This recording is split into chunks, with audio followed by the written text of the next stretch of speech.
Bismillahirrahmanirrahim. Assalamu alaikum dear students. Hope you are all fine.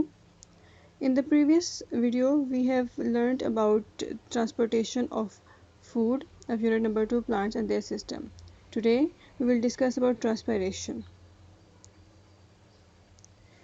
We know that roots absorb water mainly from the soil, but most of the water absorbed is lost in the form of water vapors into the surrounding air. This process is called transpiration. We can also define transpiration like transpiration is the process by which the plant loses water from the leaves into the surrounding air. Now let's learn about how transpiration takes place in plants. The water evaporates from the cells inside the leaf. Water vapors then passes out of the leaf mainly through the tiny holes which are present at the underside of the leaves. These holes are called stomata. Stomata are the openings on the leaf surface through which transpiration takes place. And the stomata are surrounded by the two sausage-shaped cells called gall cells, which help the stomata to open and close. They also control the size of the holes. Transpiration takes place during daytime when stomata are open. Now have a look at this diagram. Here there are the two conditions of the stomata, in which in one stomata are open and in the second one stomata are closed. Now let's see what will happen when stomata are open. When a plant has plenty of water, when a plant has more water, then the pressure inside the gall cell increases and the stomata will open. When there is a lot of water, pressure inside the gall cell rises or increases and then the stomata will open. Open stomata allows more transpiration. In the second one,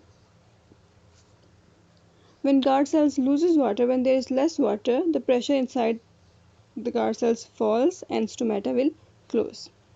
And closed stomata will not allow any transpiration. There will be only slow down of the transpiration.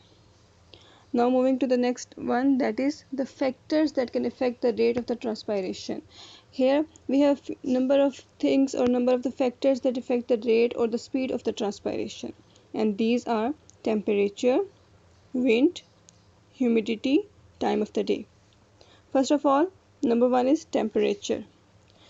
Temperature, on the warm days when there is a high temperature, more water will evaporate from the leaf cells, so transpiration will speed up. When there is high temperature, the transpiration is also high.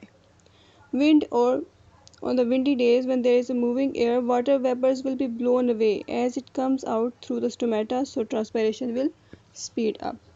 Number 3 is humidity. Humidity is the presence of water vapors in the air.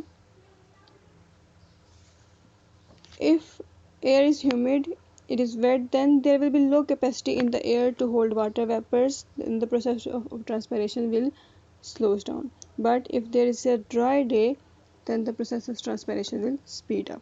Number 4 is time of the day. Stomata are only open during the day in most plants, so transpiration will be fastest at that time. The transpiration stream.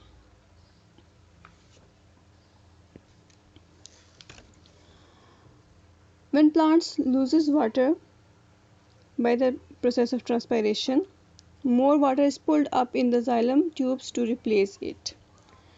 When plants lose water, then more water will move on or pull up through the xylem into the other parts of the plants. Just as when we drink juice and take a sip with the help of straw, drink will move upwards. Similar happen in the case of xylem. At the same time, water enters the xylem from the roots, and the roots are covered with the root hairs. Root hairs, what are the root hairs? Root hairs are the tiny extensions which are present at the outer side of the root. And what is the function of these root hairs? They increase the surface area of the roots, that the more water can be absorbed by the roots. This flow of water in the xylem from the roots to the leaves is called transpiration stream. Have a look at this diagram. You can easily understand with the help of this diagram how transpiration takes place in the plants. First of all, water enters the root hairs from the surface of the soil particles. These root hairs help increase the surface area and these absorb the water. Then water moves into the cells. Water moves from the cell to cell by the process of osmosis.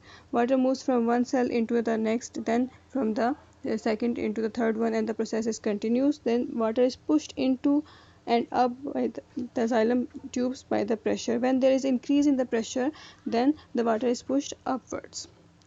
The water is further transported upwards through the stem to the leaves through the xylem, and there the xylem tubes act as a pipeline.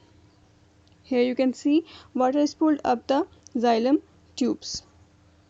From the xylem tubes in the stem, the water moves into the leaves. Water evaporates from the leaf cells into the air spaces. As you know, here are the holes on the other side of the leaves which are called stomata. Water vapors passes out of the leaves through these open stomata. When there is a pressure of water, when there is increased water, then the guard cell will allow stomata to open and more water will lose from the stomata into the surrounding air. So this is the process of transpiration. Take care of yourself. Thank you so much.